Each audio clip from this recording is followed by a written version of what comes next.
Hey guys, Michael Hicks here with Mike Does on scene at the title company. This is the world's longest rehab. I hope nobody's broken this record or taken longer than I have on this house. I'll tell you a little bit more about it when we get on site. We're going to sign the papers here and then head over to the house and check it out. I just looked back. I purchased this house on 8/29 of 2016. So we are over 5 years. 5 years on this rehab. Everybody likes to post videos about how well they're doing, how successful they are, and how nothing ever goes wrong. Everybody likes to post big checks of, how much I made on this rehab, and I'm gonna be real with you and show you the one that didn't go like planned, and tell you, kind of why and what happened that made it not go that way. We'll see you over there at the house. It's done, no longer mine. 5 years. We're in here, let's get this thing started.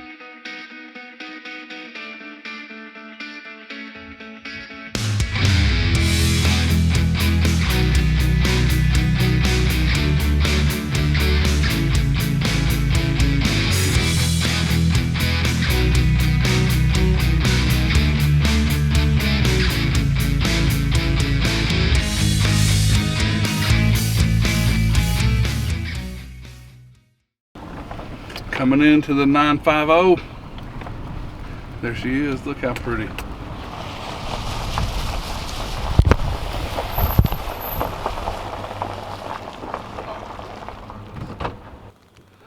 All right guys,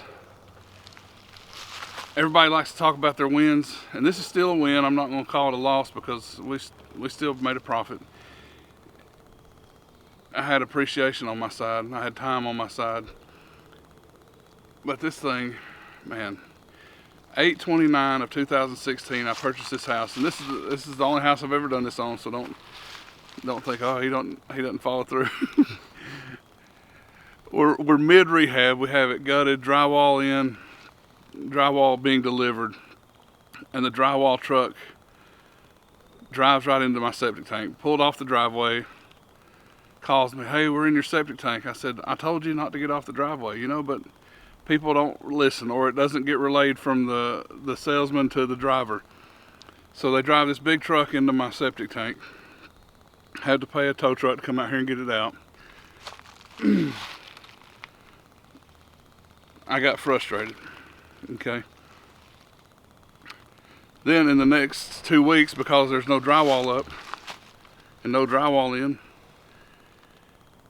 somebody comes in and steals the wiring. They steal the copper. They stole the garage doors. They stole the garage door openers. If it was on this house and could be taken without damaging it, they stole it. So again, frustrated. I turned my mind to other projects and let this one sit. Finally this past summer, I said, all the other projects, the rehabs were completed. I said, I've got to finish this house up.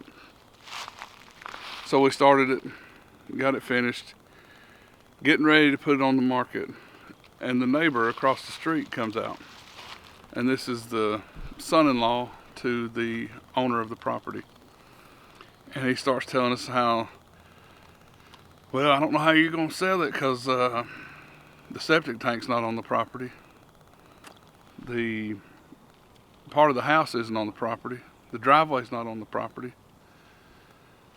I thought, man, what have I gotten into? So we're done with the rehab, ready to list it, and now we have this in the back of our minds that maybe the house is not even on the property. Maybe where are the lot lines? Did you just rehab a house for someone else for free? Yeah, did we rehab a house for somebody else that that's not even on our property? So all kinds of things are going into your head. The first thing we did was contact a surveyor. I thought, okay, let's get the survey done and see where we stand. Surveyor comes out, he does 3 surveys, 2 based off previous surveys and 1 based off the legal description. The road out in front of this place had been changed over the years. This, where we're standing, was the old road. So they restructured the roads, and put in a higher corner and make it safer for traffic, whatever. Well, when they did that, that moved the legal description. You know, what they were measuring off before was X number of feet from the rock at the corner of the road, you know, and now that road's no longer here. So out of the 3 surveys, none of them included the whole house. The third one included the septic tank and part of the house, and none of them included the road in front. And I knew going in that this was an easement. This was a drive that wasn't part of the property. But it, you know, man, it had things really fouled up. So we made contact with the owner of the property, the one that has the property around us, which was also the builder of this lot, and he got out and immediately knew, you know, why the problem was here.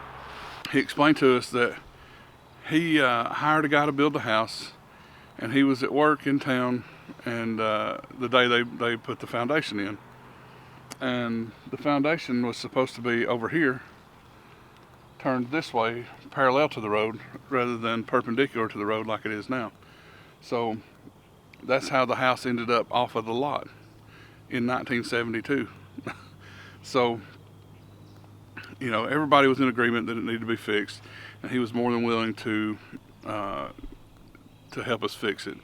And so what we did was create a 4th survey that got everything that we needed, got the house in, the septic tank in, and got everything fixed without them losing any additional property and without us losing a house. You know, and we did talk to an attorney that advised us that, you know, because the house had been here so long, because it had been used in this manner so long, that it, you know, was a winnable case in court. But who wants to spend a year dragging it out in court? You know, I think it's always better to confront your problems and just go directly to the property owner around where the dispute is. The other thing that that we looked back on was title insurance, and you know, that was the first thing that the realtor that we purchased this property through recommended. She said, go back to the title company and check your title insurance. And I said, if there was no survey done, the title insurance is not going to cover it. And you know, after going back and looking at the title policy, that was correct. The title policy did not cover if a survey wasn't done. So there's nothing stating this. We had purchased this from a foreclosure, from a bank foreclosure. I believe it was auction. I think it was Hubzu, maybe. We purchased it from Hubzu. You know, we had a warranty deed, but it just didn't cover things of that nature. But the house turned out well. You know, there's been a lot of appreciation since 2016. I believe at that time we felt like we could sell the house for around 180 to 190, and we ended up selling the house for 329. So appreciation saved me on this one. Yeah, I mean, we've done hundreds of homes, hundreds of acquisitions and sales, and you know, I don't typically get a survey unless it's vacant land. In this case, we had to after the fact, but I'm just glad that, you know, everybody was sensible and everybody was level-headed, and we were able to work everything out. So just keep that in mind when you jump into these rehabs. Things don't always go as planned. Work through them. Don't quit halfway through like I did. I just had enough and couldn't stomach coming back over here. One of those places that make you so sick and so mad at yourself that you don't even want to see it. You want to keep it out of sight, out of mind. All right, guys, I think everything turned out fairly well considering everything that's happened here. Let me know in the comments what the craziest thing that's happened at your rehab. What's some crazy stuff that's happened. I've got some stories. Maybe we'll get into those later.